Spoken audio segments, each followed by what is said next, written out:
I'm only happy with a narcissist. Hello, I'm H.G. Tudor.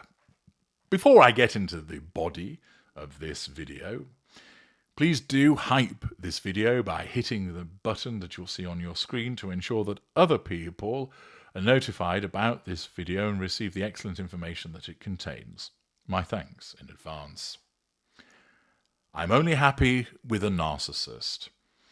This is a phrase that I have heard on many occasions from those that I have consulted with, and my attention was drawn to the content of an agony aunt letter which stated this: "My ex-boyfriend is gorgeous, charming, sweet, generous, caring, emotionally available, loyal to a fault, supportive, and truly, truly kind. He was my biggest cheerleader and ultimate support. I have never felt so cared for. The only reason I ended things was because he didn't make me laugh. It's not that he isn't funny. He is, to a lot of people. I fear we just have a different sense of humour. Mine relies a lot on cultural references and shared context. A lot of the time, when I made jokes, he didn't get them. I'd end up explaining, and by then the moment was gone, and vice versa. For me, laughter feels essential. It's the foundation of so many of my closest friendships. Should I have stayed?" Now, that letter isn't about a narcissist and doesn't appear to be about lamenting the fact of needing a narcissist, but its content put me in mind of the phrase, "I'm only happy with a narcissist," because what you have there is ostensibly an individual that many people would say, that sounds like you've got a really good boyfriend. He's gorgeous and charming and sweet and generous and caring and emotionally available and loyal to a fault, supportive and truly, truly kind. What have you got to complain about? And yet, many individuals, when they have been involved with a narcissist, can come across somebody of similar nature and they reject them. And they reject them because they think they just came across as boring to me. I'm only happy when I'm with a narcissist. Well, what's going on when somebody thinks that way? Those of you listening would undoubtedly think to yourself, are you mad? How can you be happy with a narcissist? You know you can't be. The narcissist abuses you. The narcissist devalues you. The dynamic between narcissist and intimate partner primary source, as HG has pointed out innumerable times, is one that is ultimately always going to be awful. It's the worst devaluation that you can experience. It'll tear your life apart. So why would you say that you can only be happy with a narcissist? Well, it is the presence of that beast, emotional thinking. Many of you may be nodding when you heard me say, "I'm only happy with a narcissist." Some of you may be staggered to hear that phrase.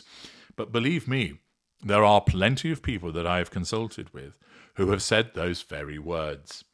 "I can't go for somebody normal, HG. They are boring. I only get on with narcissists. I'm only excited by narcissists.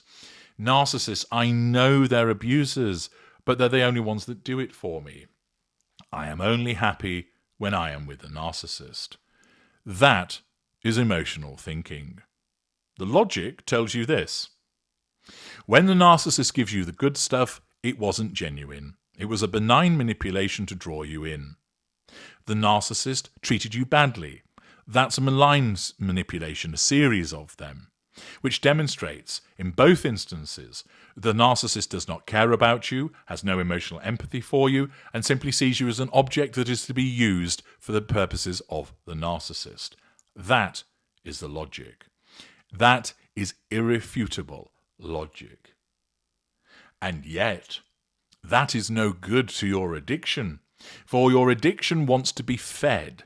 And in order for it to be fed, it needs you to be with the narcissist, sleeping with the narcissist, holding hands with the narcissist, talking to the narcissist, doing things for the narcissist, talking about the narcissist, thinking about the narcissist. For if you do all of those things and more, you feed your addiction. Accordingly, if you recognize narcissists are no good for me, I'm staying away from them, your addiction is not fed, and it does not like that. Instead, it wants you thinking such things as, I need to be with the narcissist because the narcissist is the only one that makes me happy.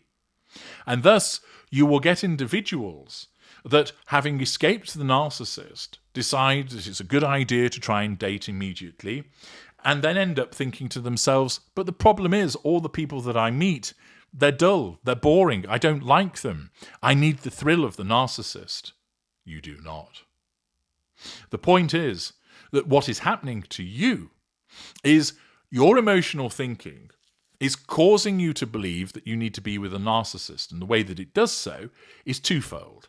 On the one hand, it tells you that non-narcissists are dull and boring, and it tells you that narcissists are exciting and you need to be with them. It's a little bit like being a meth addict. When you're on meth, life is exciting. Come off it, it seems very slow and very boring and painful. And therefore, what are you more likely to do? Start taking the drug again, because then just going back into its grip feels better. This is what the addiction wants you to do. And this is why it is so important that when you have ended a relationship with a narcissist, or the narcissist is disengaged from you, you must enter that period of cooling off. You need 6 months of total no contact to ensure that this emotional thinking goes down, so that you're not going to be tempted to be drawn back into the relationship with that narcissist that you've escaped from or who disengaged from you. And also, you don't walk straight into the arms of a new narcissist. I have witnessed many people do so because they didn't impose a total no-contact regime. Their emotional thinking was too high, and it caused them to fail to see a new narcissist that came along. In effect, it felt good to be with someone who was apparently gorgeous and charming and sweet and generous and caring, etc. But of course, they failed to see that they weren't because they had high emotional thinking. Whilst it's often the case that people believe that the most effective thing to get over somebody is to get under somebody new, it's not. Where you have been the victim of the narcissist, you have an increased chance of being caught by another narcissist if you go into dating soon thereafter, disengagement or escape.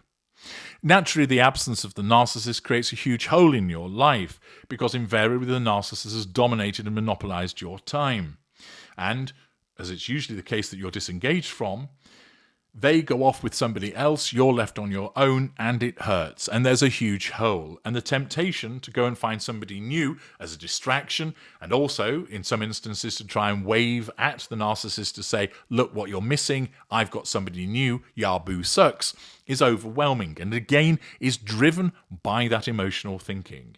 Your emotional thinking wants you out there believing that you're only happy with the narcissist, that you're somehow doomed to keep repeating these behaviors, that you should just actually give up and think to yourself, look, I am largely happy with the narcissist. They're what get my juices flowing. They're what's exciting. They are what brings me to life.